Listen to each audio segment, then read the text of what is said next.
Hola a todos, bienvenidos a una nueva entrega de Crónicas de Wilson.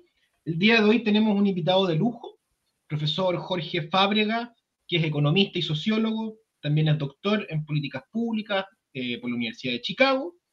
Él es académico del Centro de Investigación de la Complejidad Social de la Universidad del Desarrollo y también es socio director en DataVoz. Profesor Fábrega, ¿cómo está? Muy bien, muchas gracias Vicente, gracias por la invitación.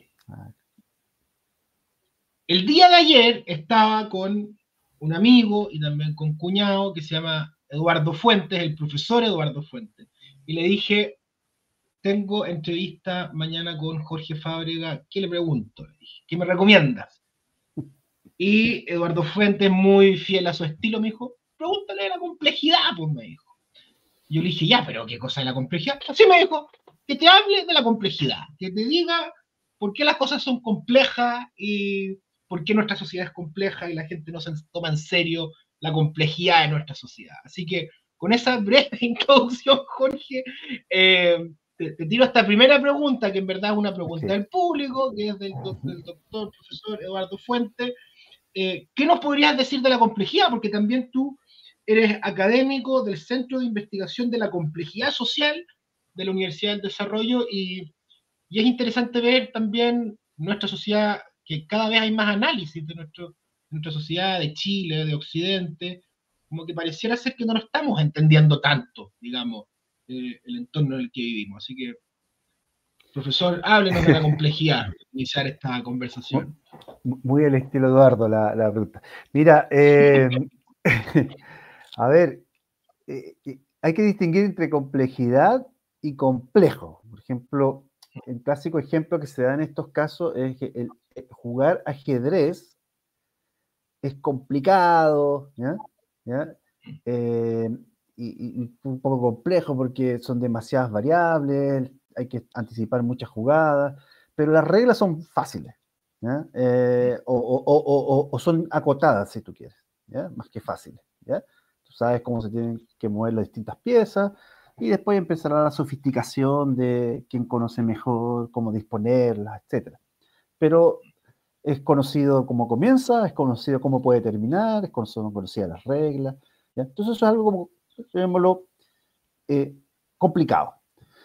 Lo complejo, cuando hablamos de complejidad, es cuando esas reglas empiezan a interactuar unas con otras, los que se rigen por ellas empiezan a interactuar unos con otros, y lo que no afecta directamente o tan evidentemente sobre una acción, sí empieza a incidir indirectamente y entonces todo se empieza a enredar, ¿ya? Y eso es complejo, ¿ya? Entonces, eh,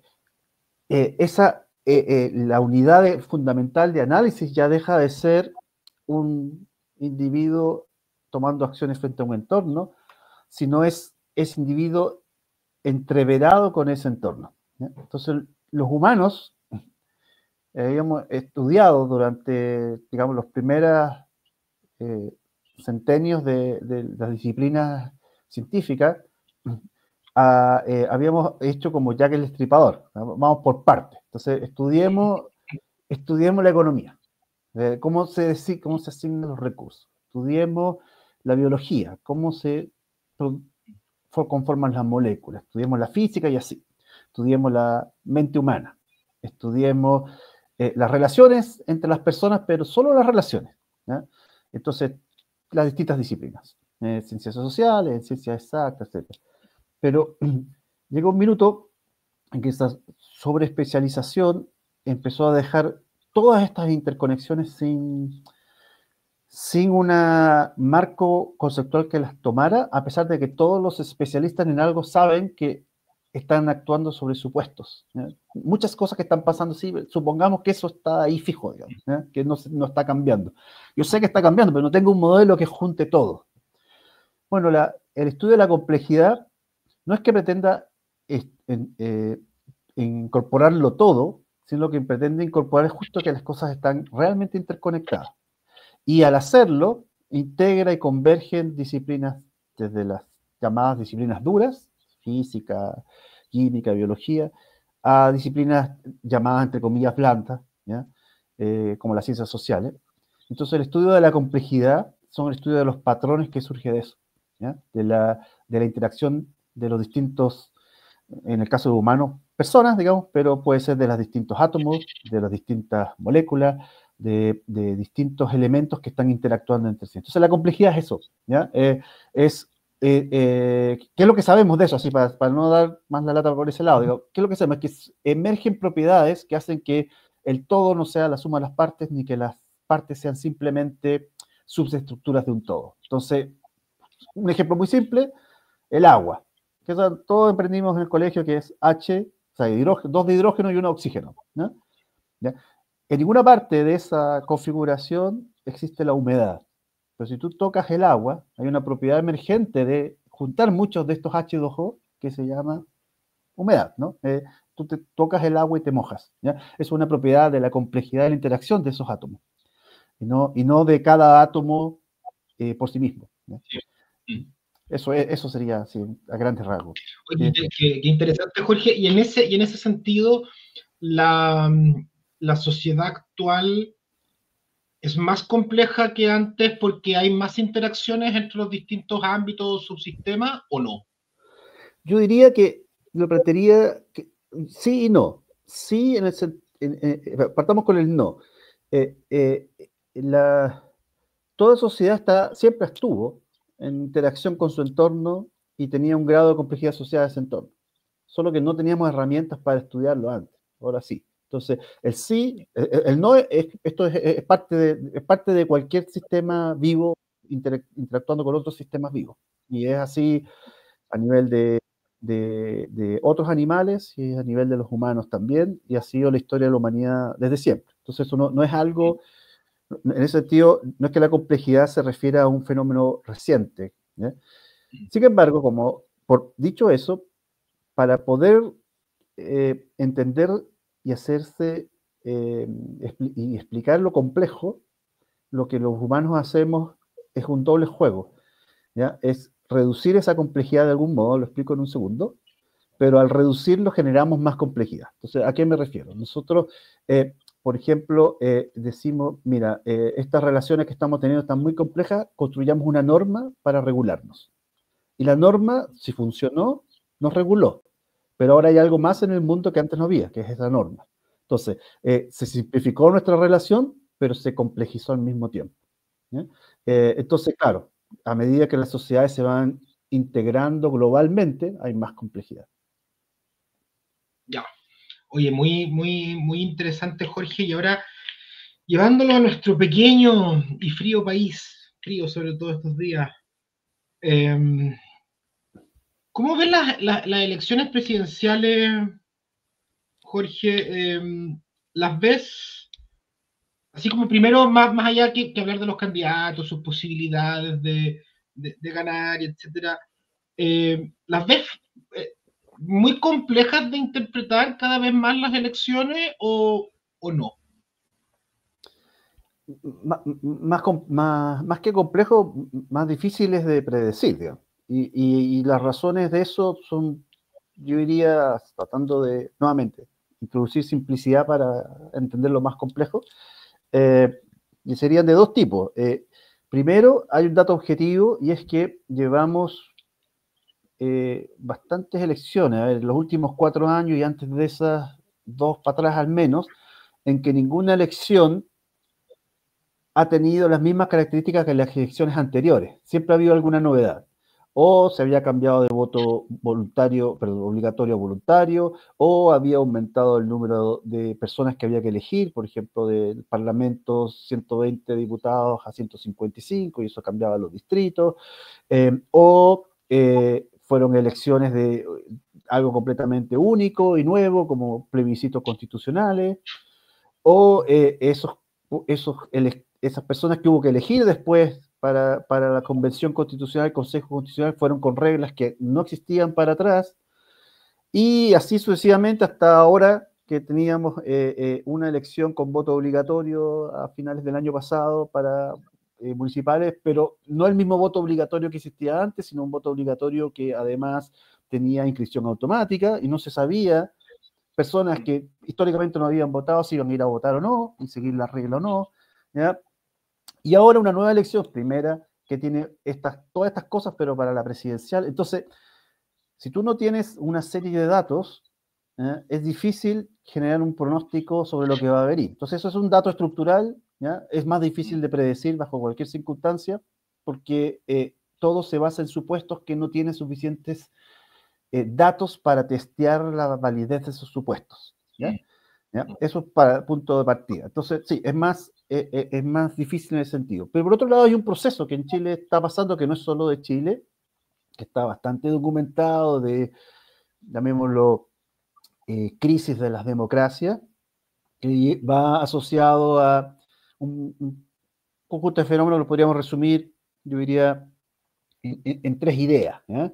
Una primera idea es problemas de representación, ¿ya? Entonces, los partidos políticos han tenido crecientes dificultades para ser vistos, entendidos y ejecutar como representantes de la población, y eso obviamente en una democracia que depende por su estructura de la existencia de partidos políticos como un mecanismo de representación, bueno, obviamente genera una crisis. Entonces la gente siente no nos representa.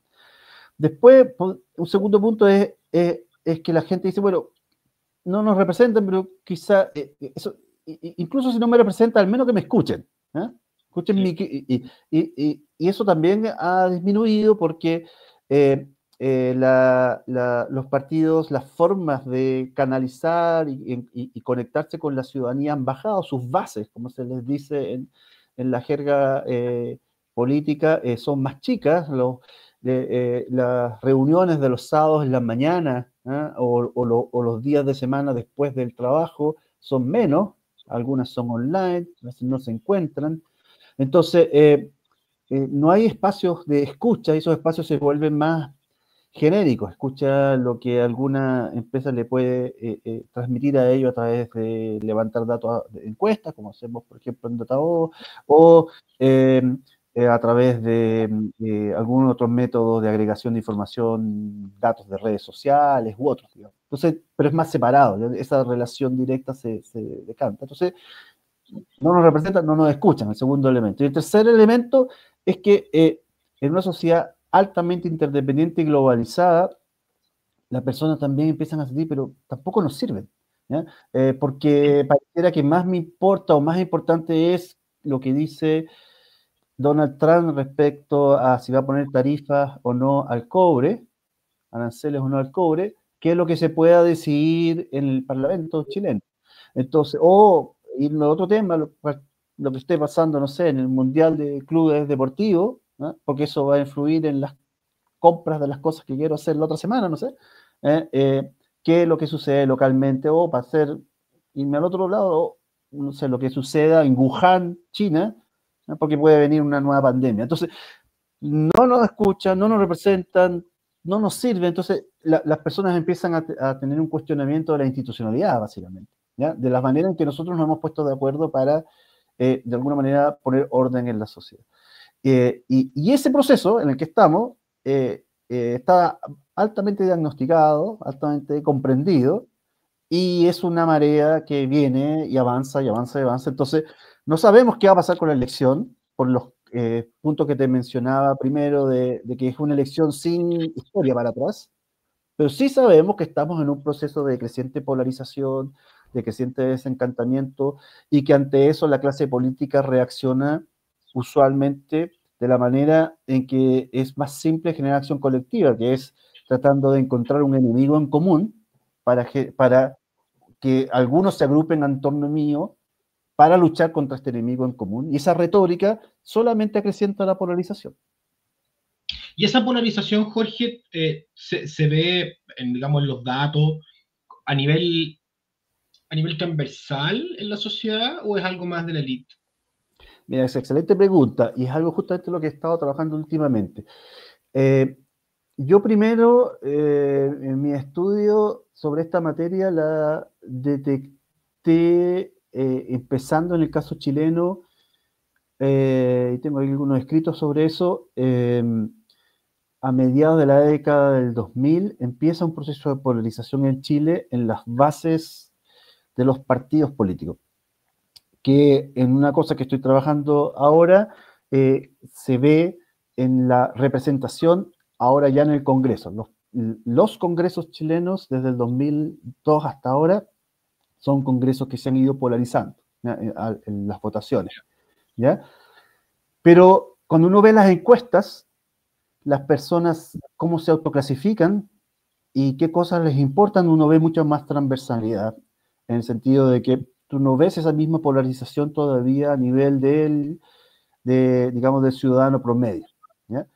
Ahora, esto que te estoy contando es casi una copia perfecta de lo que sucedía en Estados Unidos hace 25 años. Por ahí, por el año 2001, si no es 2001 es 2002, un cientista político, si mal no recuerdo, de Stanford, que se llama Morris Fiorina, escribió un libro que fue muy popular en ese momento, que se llamaba Cultural War, y no me acuerdo del subtítulo, pero básicamente él, y esto con signo de interrogación, en un contexto que se estaba hablando, hay más polarización, dijo en un momento, miremos qué dicen los datos, y los datos mostraban que los ciudadanos norteamericanos no estaban polarizados, que había gente demócrata y gente republicana, y cuando tú les hacías preguntas sobre temas valóricos, temas sociales, se traslapaban perfectamente sus curvas de distribución, entonces no había tanta diferencia. Ahora, si el mismo Morris Fiorina hace esa encuesta o esos datos hoy día, sí ve en Estados Unidos una sociedad polarizada. Entonces, claro, parte por la élite, pero empieza a permear en la sociedad, porque como la gente mayormente, por lo que te acabamos comentando, que mira con cierto escepticismo a la política, lo que empieza a ponerle menos atención. Entonces, lo que nos sale en la encuesta es que la gente no está interesada en política y los que encuestas son tan sobre representados en interés y participación respecto a lo que después uno ve en los datos empíricos de otro tipo, cuánta gente va a votar, etcétera.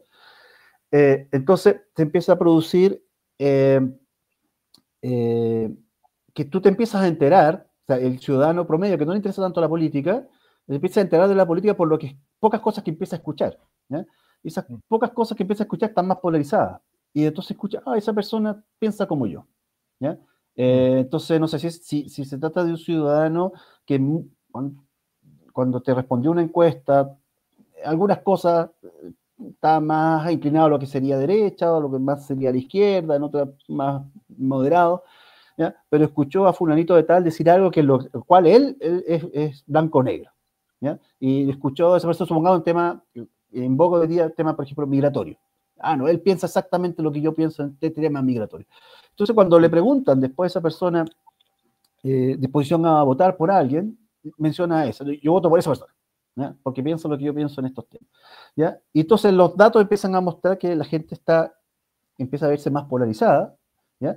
Y entonces el discurso público empieza a hacer realidad algo que no necesariamente lo es. Entonces, como empieza a permear desde el debate de las élites a la autoidentificación de los ciudadanos. Porque como el espacio público se empieza a vaciar, la gente, como te decía, entre ver el partido de fútbol o el streaming que está viendo online, o ir a la junta de vecinos o a la actividad política, digamos, del partido en el que su papá o su mamá o sus abuelos participaron, ¿ya? Que lata, ¿no? Entonces el costo de oportunidad es muy alto, ¿ya? El costo de oportunidad es muy alto, entonces la gente no participa, y la verdad que la tecnología para hacer política no ha cambiado. La tecnología para hacer política es generar confianza, generar etos compartidos, y eso se hace estando juntos en algún lado por harto tiempo, ¿no? Entonces, eso no ha cambiado, pero las opciones que las personas tienen, alternativas, sí, y muchas, y muy entretenidas, muchas de ellas. Entonces, el espacio público se vacía, y lo que quedan son estos discursos más polarizados, y la gente se empieza a identificar con alguno de ellos. Entonces, la dinámica es, no estamos hoy día en una situación en que todavía, en la que alguien te dice, por ejemplo, yo soy progresista, y tú, por lo que te acabo de escuchar, eres, no sé, de ultraderecha, ¿ya? Entonces contigo no hablo, no converso, no hago negocio, no construyo nada compartido, porque tú eres objeto de sospecha y al revés lo mismo. Tú eres de ultra izquierda y yo soy, no sé, un ciudadano de bien, y entonces cada uno se construye su propia identidad, relato en contra del otro. ¿Ya? No estamos en eso, ¿ya? Que es algo que ya tú empiezas a ver lamentablemente en algunas ciudades norteamericanas. ¿Ya? Pero la dinámica va hacia allá. Mira, sí, perfecto. Mis auditores se van a empezar a poner nerviosos porque oye Wilson que no pregunta nunca sobre los candidatos presidenciales, pero esperemos un poquito porque está interesante la conversación. Eh, lo contingente lo dejamos para el final. Me parece interesante lo que estás diciendo, Jorge, y además lo conecto con otra cosa que yo he estado haciendo últimamente, que he estado viendo estos videos que hacen como de encuestas callejeras, que como que entrevistan así a gente en cualquier lado y tú te das cuenta que la gente vota por infinitas razones. O sea, hay gente que tiene súper decidido que siempre vota por derecha o por izquierda, gente militante, gente que vota por el que va ganando. Yo me acuerdo una vez que me decía alguien del trabajo, oye Vicente, yo nunca he perdido una elección, así que te digo que bueno, si no tiene que ver con perder o ganar elecciones, en mi caso, digamos, pero que soy más ideologizado, pero para él era como apostar a caballo ganador, u otros que dicen, por ejemplo, no, yo creo que esta vez voy a votar por Kast porque la vez pasada voté por Boric y como que ahora que le quiero dar la oportunidad al otro. Entonces, una cuestión así que, entonces, bueno, en fin, aquí voy con esto, es que es difícil, es difícil, o sea, no tiene sentido tratar de personificar como al chileno promedio porque no existe. Y se ve mucho también en los análisis políticos, de columna, y sobre todo de la élite.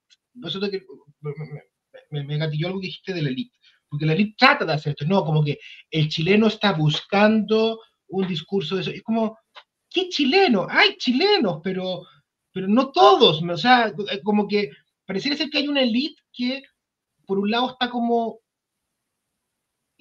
que no tienen las distinciones quizás conceptuales para poder entender más o menos lo que está pasando en nuestro país y en distintas sociedades, por lo cual no puede gobernarla, por así decirlo, porque no sabe cómo agarrarla, y eso la tiene profundamente aterrada. O sea, es como que Vitacura así está como con espanto, mirando un Chile que ya no conoce, no maneja y no sabe cómo agarrarlo. Eso es como un poco lo que te quería comentar, ni siquiera una pregunta, pero en el fondo, ¿qué opináis, digamos, de esta breve reflexión? O sea, me parece muy acertada. Yo me acuerdo cuando me hacía clase Pedro Morandé, y después siempre he buscado la referencia, pero exacta no la he encontrado. Pero en fin, él siempre citaba un texto, que no sé si es de él, si era de Carlos Cousiño, pero de algunos profesores era, que hablaba de que Chile había sido siempre una élite sin pueblo y un pueblo sin élite. ¿Ya? Y yo creo que eso, estamos hablando de sociología política chilena, no del 2000, 2010, estamos hablando de la historia desde la Hacienda. ¿Ya? Entonces, eso que tú estás diciendo, ese temor de las élites, es un temor permanente cuando se les desordena el gallinero, pero es una realidad sistemática de nuestra sociedad, una élite que continuamente vive, porque de ahí entramos en otros temas, pero solamente para dejar la hebra puesta, digamos. Una sociedad en la que el principal valor es el estatus. Entonces, y la lucha por estatus siempre es una lucha por diferenciación del otro. Cuando Claro. por ejemplo, si el estatus es usar gorros blancos y todos empiezan a usar gorros blancos, tengo que buscar otra cosa que me distinga para ser él. Entonces siempre es algo que el que está en la posición de élite trata de diferenciarse y los otros lo tratan de alcanzar. Entonces, en una sociedad que vive buscando continuamente estatus, esas élites viven continuamente desarrollándose. Es parte de su identidad el estar distinto que el pueblo, ¿no? Entonces, y el pueblo está continuamente buscando a su élite y no la encuentra. Entonces, esa dinámica es una dinámica muy chilena, ¿ya? Y que funciona mientras haya riqueza que distribuir, haya crecimiento, haya desarrollo, pero cuando empieza la escasez, empieza la crisis, ¿ya? Y esa élite dice, no estoy entendiendo lo que está pasando, ¿ya? Pero lo que estaba pasando es que lo mismo que había pasado siempre. ¿ya? Es que la gente eventualmente había logrado ciertas condiciones materiales que quiere solventar, pero que son condiciones materiales que están continuamente siendo desafiadas por que nada puede fallarles, ¿ya? Entonces, tú miras los datos ahora, ¿ya? Y lo que sucedió en estos 30 años de alto desarrollo comparado con cualquier época de la historia de Chile, claro, tú ves mucha gente que salió de situaciones o de ellos o de su familia inmediatamente, generación previa de pobreza para ser clase media, pero que si te enfermas, hasta ahí nomás llega la cosa, ¿no? Si chocaste el auto que todavía estás pagando, hasta ahí nomás llegó la situación. Entonces, es una situación de incertidumbre permanente, ¿ya? De inestabilidad permanente, de vulnerabilidad permanente. Y entonces que vives el día a día urbano muy distinto de la élite, que no tiene ninguno de esos problemas. ¿Ya? Entonces cuando estas crisis, cuando vienen los momentos de presión sobre la sociedad, porque las condiciones materiales no te están permitiendo desplegar aquello que te prometió el sistema, la retórica, la democracia, el desarrollo, en fin, la élite entonces, ¿y qué falló? Mira los datos, porque obviamente hay datos objetivos. Digamos, mira los datos, tú tienes más años de educación que tu papá, o tú tienes condiciones materiales mejores que las de tu papá, y si esa persona de la élite, además, no sé, es físico, es decir, mira, el gasto de energía que tú haces son no sé cuántos kilowatts por hora, tu papá hacía un 10% de eso. Entonces, claro, eso no es posible si no hay más riqueza, ¿no? Materialmente, objetivamente. Pero es que las relaciones humanas no funcionan así, ¿ya? Entonces, cuando tú te generas una sociedad que genera cierta estructura y cierto estatus sobre el cual se basa finalmente tu identidad, y ese estatus está continuamente en riesgo, esa persona que te dijo hoy día voto por Caso, hoy día voto por Boric, hoy día voto por X, es porque en realidad lo que está tratando es sostenerse en esa cuerda floja en la que vive continuamente. Y no es de extrañar, ¿ya?, que haya mayor incertidumbre cada vez sobre cómo se comporta. Entonces, yo no me extrañaría, digamos, yo creo que esto es un problema que las élites tienen porque así como los partidos políticos se vacían, la vida de la élite en su interacción con aquellos que son gobernados por la élite también se vacía. Entonces, yo hablo acá como parte de la élite también. Yo no necesito salir por el trabajo que tengo del llamado sector oriente de Santiago. Para ninguna cosa realmente sustantiva. Por diversos motivos lo hago y es un aprendizaje permanente de cosas que, oye, esto no era así hace 5 años en esta zona, en algunas partes los prejuicios empiezan a funcionar, yo siento que estoy inseguro cuando el dato objetivo es que ese lugar es tan seguro como otros en el que yo he estado, pero esas dinámicas empiezan a pasar, la gente se empiezan a separar en la vida cotidiana y no se encuentran. Cuando tú no te encuentras con el otro, las sospechas crecen, las desconfianzas crecen y buscas mecanismos para defenderte y protegerte de lo que crees que esa desconfianza puede generar. Ahí dejo el hilo, porque ese es otro tema. Cuando tú me hablabas de incivilidades, también va por ese otro lado. No sé si lo quieres retomar después.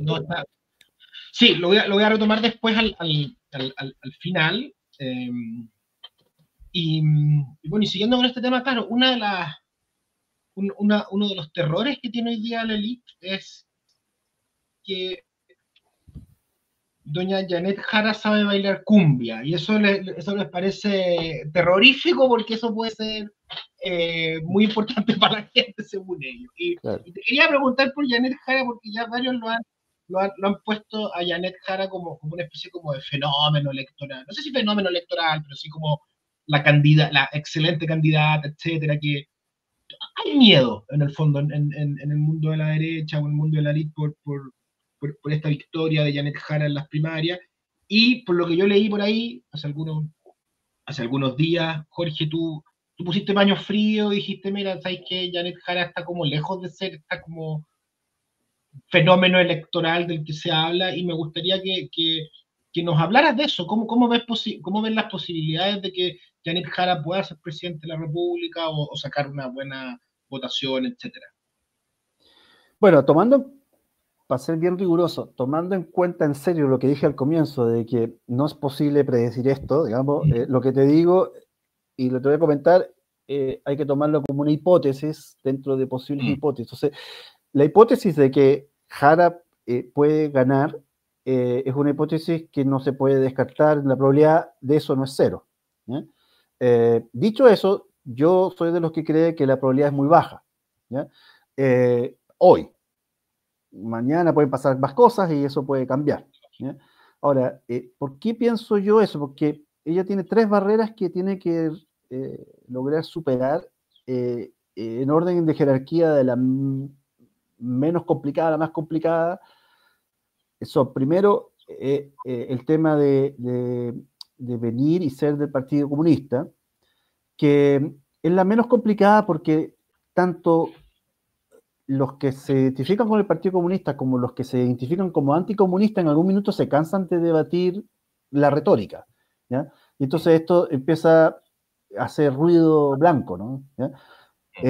Entonces, claro, no debería subir porque es anticomunista. El mismo anticomunista dice, bueno, ya lo he dicho tantas veces, la gente que está entre medio y dice, aquí el decreo ya no le empieza a importar tanto. Entonces, esa es la más fácil de resolver para ellos. O sea, que hablen del comegoísmo internacional, le hace bien. ¿Ya? Eso, y reduce los anticuerpos, ¿no?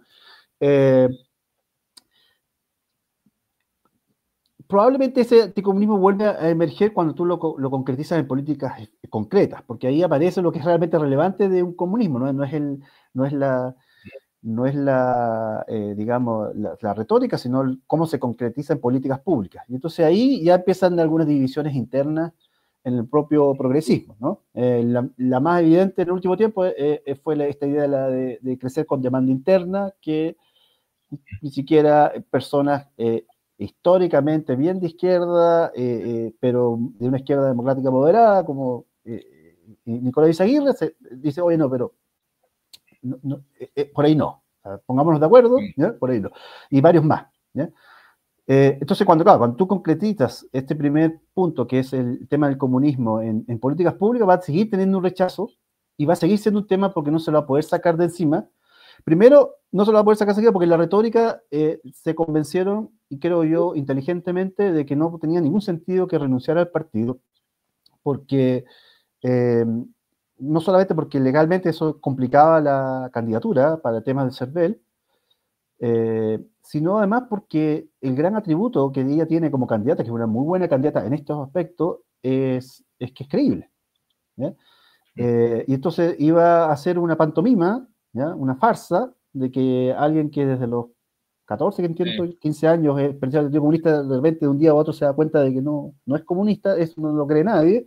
Entonces iba a dañar su gran capital político, que es ser creíble, ¿ya? Cercana y creíble. Entonces, la primera barrera es esta. Esto la va a acompañar durante toda la elección, ¿ya? Y la va a acompañar cada vez menos por el tema de la retórica y cada vez más por el tema de las políticas específicas. La segunda barrera es que el boom o fenómeno Jara hay que ponerlo bien entre paréntesis porque votó poca gente, ¿ya? Por ahí yo vi una comparación que decía, no, pero votó la misma cantidad de gente que en la elección en que salió elegido Piñera en una primaria. Claro, pero hay una gran diferencia, que es crucial, digamos, y es que esa elección de Piñera era una elección que en la primera vuelta era con voto voluntario, y ahora la primera vuelta va a ser con voto obligatorio. No solamente han pasado 8 años, y que implica 8 años de más población en edad a votar, ¿ya? Y como la edad, como las tasas de mortalidad son más bajas, hay más gente, digamos, más gente para votar. O sea, eso ya te hace que es sobre un denominador más alto, pero además, con voto obligatorio, ese denominador sube de inmediato en otros 5 millones, aproximadamente entre 5 y 6 millones más de votantes. Entonces, ese 1,4 millones de votantes en la elección que salió, finalmente llevó a Piñera a ser presidente, era algo así como un 18-19% del padrón electoral, ¿eh? En el caso de Janet Jara es un 9%. y tienes que llegar para pasar a segunda vuelta a 20 y tantos % al menos para asegurar un cupo en el balotaje. ¿Ya? Entonces, esa es una segunda barrera que la puede lograr. Para eso tiene que expandir y la interpretación correcta es que lo que votó fue el núcleo duro del oficialismo. ¿Ya? Ni siquiera parte del socialismo democrático, y eso queda evidente en las votaciones de Carolina Toá, fue a votar. Y el punto de comparación ahí es 8 meses antes sí fueron a votar a concejales y alcaldes. 1,9 millones de personas votaron por alguno de los representantes de lo que es conocido como socialismo democrático, Partido Socialista, PPD, Partido Radical Socialdemócrata y Partido Liberal. 1,9 millones. ¿Cuántos votaron por Carolina Toá? 300 y tantos, 1000 personas. Entonces, no fue a votar el socialismo democrático. Entonces, claro, si tú miras ahora esa elección, tienes un 60% que obtuvo Janet Jara, pero un 60% si lo hiciéramos en una línea, de los que están más hacia la izquierda, ¿ya?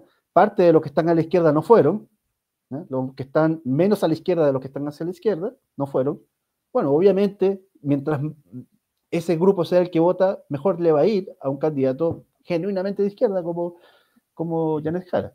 Entonces, el segundo punto, si primero es más fácil de transitar, pero que igual va a ser una complicación para ella, que son las políticas públicas y desde la perspectiva de qué es lo que busca el Partido Comunista. El segundo punto es de movilización de ciudadanía, ¿ya? A votar por ella. Tiene que convencer mucho más gente de lo que el fenómeno parece sugerir.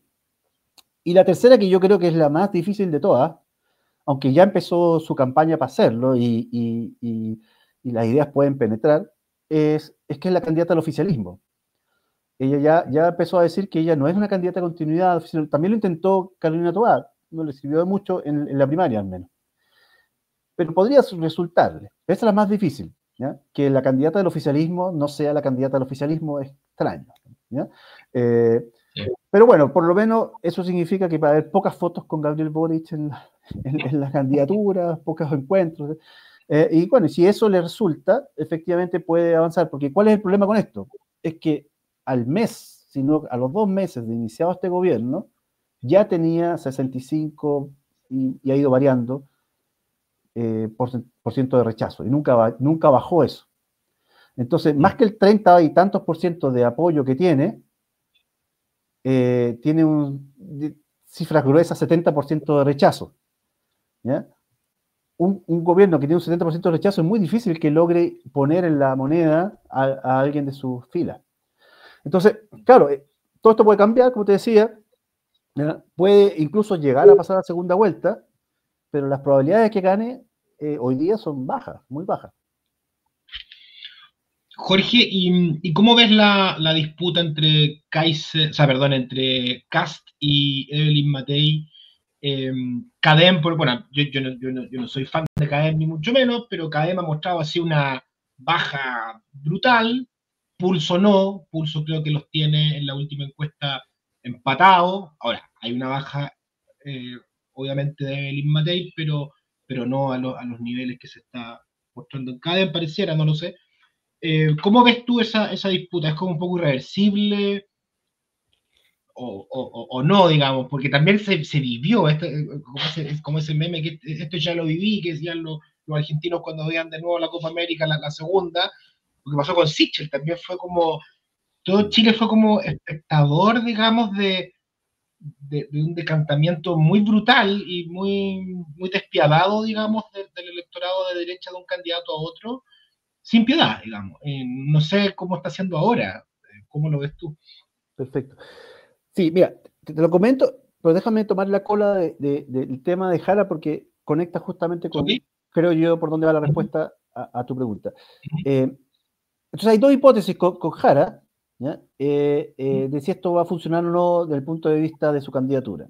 Y eso tiene que ver con, evidentemente, seguir punteando en encuestas, ¿ya? Pero al mismo tiempo si logra armar esas listas parlamentarias únicas, si los equipos se integran de lo que era socialismo democrático en serio, a participar. Si eso uno lo ve, bueno, ya puede ir empezando a aumentarle las probabilidades a que esa candidatura vaya a mejorar, ¿ya? Pero si uno no lo ve, y acá la fecha, y por eso conecto con tu otra pregunta, es el 18 de agosto. Si no se ve esa integración, eso va a decantar por su propio peso después, ¿ya? Aun cuando quizás no en las encuestas de inmediato. ¿Por qué lo conecto con el 18 de agosto? Porque el 18 de agosto, que es cuando se inscriben los candidatos a todas las elecciones, o sea, senadores, diputados y para presidenciales, es donde finalmente va a quedar claro con qué equipo entraste a la cancha, ¿ya? Entonces, Evelyn Matei y José Antonio Kast, que hoy día aparecen como los dos candidatos con más posibilidades de pasar una segunda vuelta por el lado de la derecha, van a saber, o sea, todos nosotros vamos a ellos, probablemente ya lo saben mucho mejor, digamos, pero vamos a tener toda claridad, digamos, con qué candidatos entran, con qué equipo entran, ¿ya? Y por eso la oportunidad, es verdad, lo que le sale a Cadena, a nosotros también nos sale en nuestras propias encuestas. Nosotros no publicamos, muy rara vez publicamos las de intención de voto, lo usamos más para testeo de hipótesis internas, pero sí lo que estamos mostrando permanentemente es el monitor de liderazgo político, que es básicamente una etapa que viene antes de la intención de voto, ¿ya? Y en la que las personas le preguntamos, pregunta abierta, que nos diga qué líderes políticos han observado que consideren que han sido positivos en el último mes. Ellos libremente mencionan hasta 3 personas. Y nosotros ahí vimos las tendencias, por ejemplo, el año pasado de emergencia de Kaiser, nosotros nos empezaba a aparecer Kaiser en posiciones expectantes a mitad de año, en la encuesta con intención de voto a final de año, ¿ya? Después él empieza a declinar, ya en comienzos de enero, y ahora lo vemos que está declinando en la intención de voto también. Y la subida de Kast sobre Matei, nosotros la vimos empezar en febrero, ¿ya? Y ahora Kast está arriba. Entonces, sí, que Kast está logrando capturar mejor la perspectiva, la percepción de líder positivo en la derecha, ¿ya? Y por lo tanto, si hoy día fuera la elección y hubiese que rankear, la apuesta más segura es decir que Kast está sobre Matei. Eso puede cambiar, por cierto, pero la fecha para saber y tener certeza de si eso tiene un cambio de tendencia es el 18 de agosto. Porque si para el 18 de agosto, en los días antes, empezamos a mirar a los candidatos, no sé, al Senado de Chile Vamos, haciéndole guiños a José Antonio Kast, o diciendo, haciendo alguna cosa que muestra finalmente que en realidad ellos van a tener que hacer carrera solo porque no van a ir con su candidata, bueno, esa candidatura se desplomó aunque aparezca en la papeleta, ¿ya? Si en cambio aparecen muy alineados, muy como hoy día se ve al diputado Aedo de la DC con Janet Jara, ¿ya? Bueno, entonces quizás esa candidatura sí tiene futuro, porque quedan 3 meses de trabajo territorial todavía. Entonces, eso lo vamos a saber muy pronto, ¿ya? Así que yo diría que por ahí están las cosas que hay que estar observando para saber si tiene el destino de Sichel o no. Y si esto que te estoy diciendo pasa mucho antes, no sé, entramos comenzando agosto con algunos senadores, candidatos al Senado o candidatos a la Cámara de Chile Vamos, mostrándose díscolo, bueno, entonces tampoco habría que descartar la hipótesis de que eventualmente el fenómeno se colapse rápido y tengamos novedades de candidata de Chile Vamos o candidato de Chile Vamos al 18 de agosto. O sea, claramente está en una situación complicada como esa candidatura, pero al menos en el análisis que hice yo, recién cumplida la primaria, todavía estaba en una situación expectante, no era una candidatura decaída y listo. Estaba por sobre Jara, según el cálculo que yo hice, porque algo que yo no sé por qué no lo han mostrado, pero y cuando nosotros le preguntábamos a la gente que iba a votar en las primarias por quién iba a votar, y nos respondían todas, bueno, esto mismo ejercicio para cada uno de los 4. Bueno, y si esa persona no llegara a estar en primera vuelta, ¿por quién votaría? ¿Cuántos de esos se iban desde Toa a Jara? Solo un 37%. ¿Ya? El resto quedaba huérfano. Entonces claro, si tú metes eso en la licuadora del cálculo, algunos de esos podrían irse hacia la candidatura, o sea, lo que podría ser personas de centro que estaban dispuestas a votar por Toa, pero bueno, si no va Toa, voto por Matei. Bueno, ahí tienes a un segmento que también podría estar aportándole. Pero esos datos son como segundas derivadas. Yo me imagino que por eso nadie le pone mucha atención. Y por los datos que se están viendo hoy día, Jorge, en esa pregunta que interesante, en esta pregunta como de liderazgo que te permite de alguna manera ver para dónde va la micro en los próximos 2 o 3 meses, ¿cómo se ve a Harold Mayne Nichols y a Franco Parisi? Mira, Parisi tiene una cosa que a la élite le cuesta mucho comprender. Como que aparece de la nada, es como este gallo de dónde salió. Y que nunca ha dejado de estar. O sea, a nosotros, a mí en nuestros análisis, Parisi siempre ha aparecido, ahora apareció por primera vez entre los top 10, ¿ya? En las últimas 2 mediciones. Pero siempre aparece, ¿ya? Siempre aparece, tiene como una base relativamente sólida de gente que lo tiene en su presencia, digamos. Y eso claramente tiene que ver me imagino yo, ¿sabes? Es una hipótesis porque así fue el caso de Kaiser con los canales de difusión en red que él tiene, digamos. Así que él siempre aparece. Mayne Nichols ha aparecido menos, ¿ya? Empezó a aparecer espontáneamente en las últimas 2 mediciones, en una categoría que nosotros llamamos emergentes, que está basado en teoría de redes, pero que básicamente son individuos que te lo menciona, te menciona al mismo tiempo, para no enredar, para no ser complejo esto, digamos, mencionan a Mayne Nichols como líder positivo, personas que podrían considerar positivo a Matei, por ejemplo, o incluso algunas otras personas de derecha que no son candidatos presidenciales, pero también personas de centro izquierda que en su minuto Toa, digamos, pero otros también que no son necesariamente candidatos presidenciales. Entonces, cuando tú ves los clústeres de personas, aparece en un punto intermedio, como conectando estos dos mundos. Y que después, si tú miras además por clasificación, autopercepción ideológica de los votantes, los que más lo mencionan son personas que se autoclasifican de centro. Entonces, esa persona, ese grupo, pareciera que en manera espontánea sí lo ve como un potencial candidato. El problema para Harold Mayne Nichols es que ese grupo es relativamente pequeño en las encuestas, o sea, no pequeño, es un cuarto de los encuestados se considera ahí justamente ubicados en el centro, ¿ya?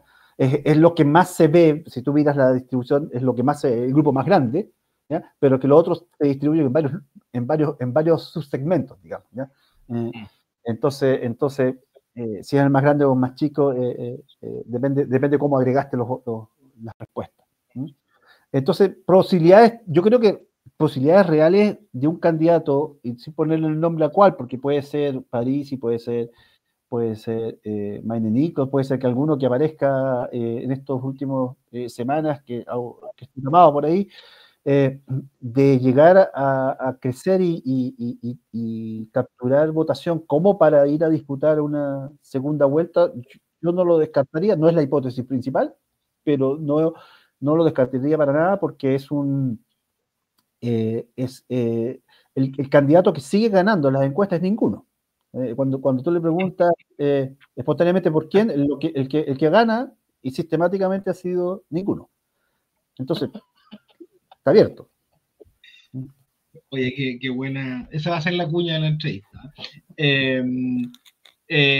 Jorge, y para ir terminando, me gustaría hablar de las elecciones parlamentarias. Mira, no sé si es de tu ámbito de dominio, pero yo tengo la siguiente incertidumbre, o sea, en el fondo como duda, que la discutí ayer con un amigo. Y es que yo le escuché hace como una semana a Pepe Out, y es algo que a mí me hacía sentido al menos, que para la derecha no era malo en esta elección, en el sistema de elección, ir con dos listas, porque tú tienes dos cosas, cuando tú vas en elecciones que no son como la de gobernador, que no son como la de alcalde, que tú eliges a una pura persona por distrito, por comuna, sino que eliges a varias, decía, no es malo ir en dos listas, dijo al contrario, puede ser muy bueno porque tú tienes que buscar un equilibrio entre agarrar la mayor cantidad de votos, que te lo puede permitir más de una lista, y al mismo tiempo como está la elegibilidad, que es lo que te permite el sistema Dujón,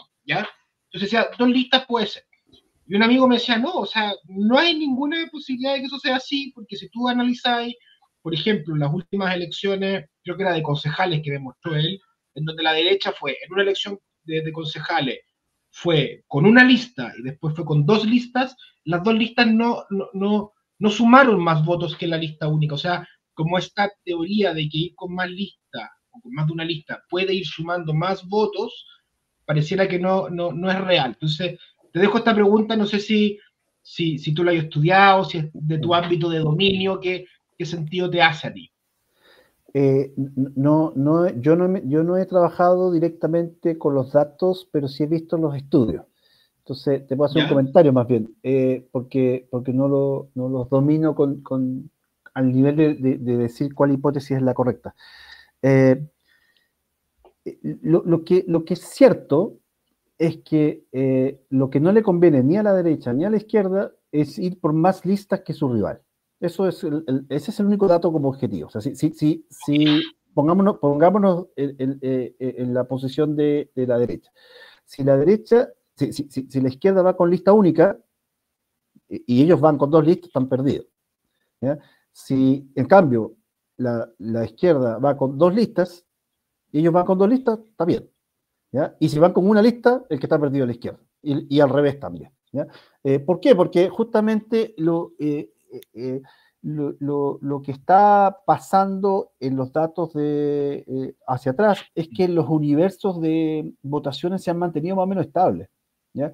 Entonces, claro, es cierto en términos teóricos que puedes ampliar el espectro de votantes de tu sector si no los obligas a elegir dentro de tu sector entre dos actores que para poder diferenciarse se sacan la mugre, y porque vas a elegir uno solo de ellos, ¿ya?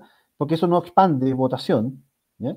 Y mejor que vayan separados y cada uno apunte a un nicho distinto dentro del amplio espectro de su sector. El punto es que ese sector no es muy grande, ¿ya? Llega hasta cierto punto y no crece más. Y sobre el votante obligado se sabe muy poco y es muy variante, ¿ya? Entonces, yo tiendo a encontrarle razón a tu amigo que, o sea, si yo tuviera que hacer una hipótesis sin estudiar yo mismo los datos, me inclino más por lo que él dice, pero con este agregado que te comento, que lo importante es tener la misma cantidad o menos lista que tu rival, ¿ya? Mira, Pero no más lista que tu rival, porque ahí sí que porque es un juego de suma cero, entonces las probabilidades se reducen sustantivamente. oye Jorge, muchas gracias por esta conversación. Pasamos de temas más globales, un poco más profundos a la contingencia política. Yo pensaba hacerlo al revés, pero lo encontré más entretenido hacerlo como finalmente salió. Así que te agradezco mucho esta conversación. Nos queda pendiente si el tema de las incivilidades, que yo creo que ya por el tiempo lo dejo en stand-by, pero también invito a la gente que pueda leer eso que ha trabajado también Jorge de manera muy interesante. Y lo otro que Un, te quería preguntar, Sí, un solo comentario breve sobre eso. sí, obvio. Hicimos recién una encuesta sobre el tema de incivilidad, así que vamos a ir mostrando algunas cosas de lo que Ah, qué salió de ahí. excelente. Buenísimo. Bueno, solamente así como, ¿qué es lo que es una incivilidad? Para que en el fondo la gente que nos está escuchando, ¿a qué se refiere Jorge con esto? Mira, muy brevemente son normas no escritas que la gente las transgrede y que generan en los demás rechazo desde el, oye, qué mal educado, a esto es inaceptable y así una amplia lista de cosas que no necesariamente son delitos, pero que sí afectan la convivencia social y que son esa ventanita por la cual podemos acceder a mirar cómo convivimos. ¿Hay Sin, ni un aumento? ¿De incivilidades? Sí. Hay o sea, mira, es que no quiero enredar la cosa, pero ha habido un aumento de percepción de cosas intolerables. ¿Ya? Si son Ah, incivilidades o no, o sea, si son incivilidades o no, es debatible. pero, a ver, para entender, Jorge, cosas que antes no eran consideradas incivilidades, hoy día sí lo son, ¿eso sería? No, es que, justamente por eso no quería enredarlo, porque hay cosas que antes eran consideradas. No, pero ya enredar, ya estamos, ya Ya estamos, estamos ya en eso. estamos lanzados, enredar. Claro. Sí, Lo que sí, pasa sí, sí. es que con las incivilidades pasa que como son transgresiones de normas, a veces se normalizan. Entonces, Ujú. los jóvenes tomando en la plaza era una incivilidad hace 40 años, ¿no? Y para muchas personas hoy Ya. día es parte de la realidad. Entonces ya no es una incivilidad desde esa perspectiva. ¿Me entiendes? ¿No? Entonces, no es que haya más en ese sentido, sino que una incivilidad que existía deja de serlo porque se normalizó. Entonces hay cosas que se normalizan porque la incivilidad básicamente se trata de convivencia, ¿ya? Y cuando esta convivencia está tensionada. Pero han aparecido nuevas formas de incivilidad que antes no aparecían. Gente porque no tiene espacio en sus propias casas, en sus barrios, hacen asados en las calles, ¿ya? Y eso es visto como una transgresión, una agresión o como algo de mal gusto o indeseable por sus vecinos, ¿ya? Entonces aparece una nueva incivilidad donde antes no la había, porque esas acciones antes no sucedían de la misma escala, ¿ya? Pero bueno, lo interesante del punto es que las incivilidades conectan con dos cosas. Una, justamente normas que las sociedades daba por sentadas que empiezan a cambiar porque la gente se va moviendo, ¿ya? Va cambiando el barrio, digamos, ¿ya? Y por tanto lo que tú dabas por sentado antes ya no lo puedes dar por sentado, entonces hay nuevas tensiones, ¿ya? Y llegaron vecinos con ruidos molestos, ¿no? Por ejemplo, ¿ya? Y entonces, cómo se soluciona esa convivencia? ¿Ya? ¿Ya? Ese es un elemento. Y, y el otro es porque justamente cuando el barrio va cambiando, la cosmovisión de los que participan de ese barrio también va cambiando, ¿ya? Y entonces, de alguna manera eso se arregla, y se arregla básicamente de dos modos, ¿ya?